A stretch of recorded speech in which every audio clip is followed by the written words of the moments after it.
Suicide note number 10. Wet condoms.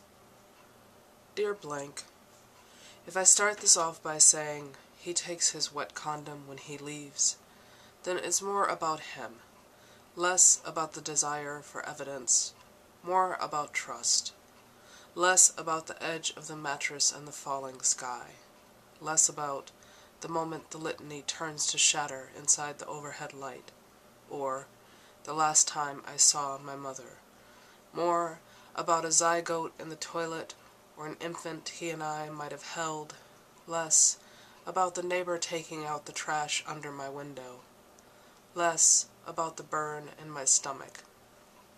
If I keep this story up by saying I never even see him do it, then it's more about unrequited desire, less about the silence of all spiders, more about how far a woman would go to trap a man, less about the hyena's bloody paw in any given trap, more about how a man must stay free, and less about the patterns on the floor, how they turn from order to distance, how they trail off to what might turn up murdered in the hallway.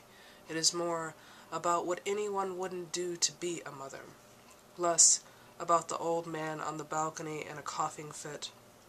It is more about the boundaries, the fences, the walls, and less about this goddamn light through the leaves. How I don't know the word for that. How there must be a word for that. It's easy to die. It's the easiest thing you can do.